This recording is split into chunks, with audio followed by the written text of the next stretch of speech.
Donc je suis au belvédère d'Envaux. Alors là, si je vous fais pas une vidéo ici, je vous en fais plus jamais. Regardez un peu comme c'est magistral.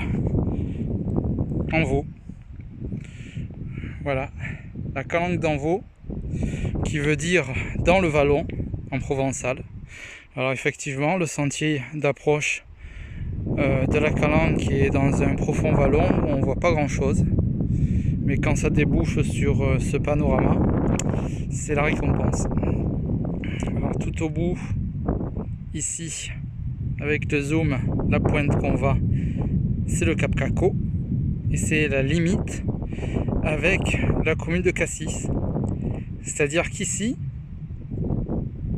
dans ce magnifique paysage, on est encore dans le 9e arrondissement de Marseille. Ça n'appartient pas à Cassis. C'est pas les calanques de Cassis. Les calanques de Cassis, elles n'existent pas. Elles n'existent pas parce qu'il n'y en a qu'une. Voilà, c'est pas les calanques de Cassis qu'on devrait dire, c'est la calanque de Cassis. Et la seule calanque de Cassis, c'est Port-Miou. Et de surcroît, c'est la seule calanque qui n'appartient pas au parc national des Calanques. Alors c'est quand même assez cocasse, puisque il bénéficie de toute l'image de marque du parc national des Calanques, mais il n'y a aucune de leurs calanques, enfin de leur territoire, qui est dans le cœur du parc national des Calanques. Ils ont une bonne partie en aire d'adhésion, mais pas en cœur. Voilà, c'est comme ça. Et on pense que Marseille, les calanques de Marseille s'arrêtent à peu près à Sugiton. Voilà. Alors ça en face, c'est le plateau de Castelvielle. Alors Castelvielle, ça doit faire référence à un château, hein, parce que de loin, ça représente une sorte de forteresse. Et effectivement, pour y accéder, c'est que par l'escalade. Alors j'ai eu la chance d'y aller 2 fois ou 3, je ne sais plus. Et c'était extraordinaire. En face, vous avez le Cap Canaille.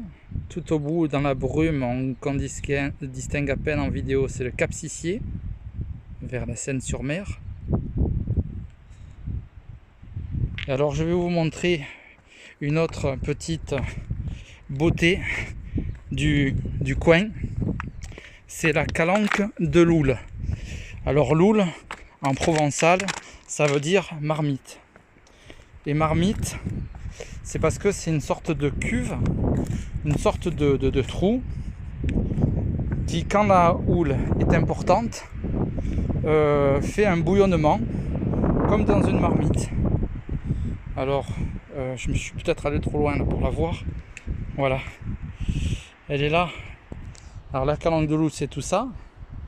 Et la fameuse marmite, c'est ça, dans le creux, mais elle va plus profond encore, dans une faille sur la droite.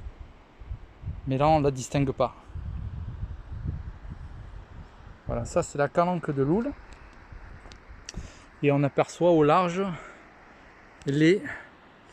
l'archipel de Riou, avec donc à gauche Riou, au milieu Plane, et à droite Castelvielle, Jard. Le bec qu'on voit là, c'est le Cap Morgiou.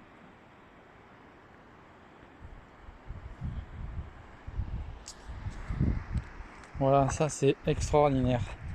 C'est calme. Il faut dire qu'il est 7h30 du matin quand même. La plage est encore déserte. Le soleil se lève à peine. Je pense que le soleil devrait arriver sur la plage, vers 8h30. J'ai le temps d'y aller. Voilà.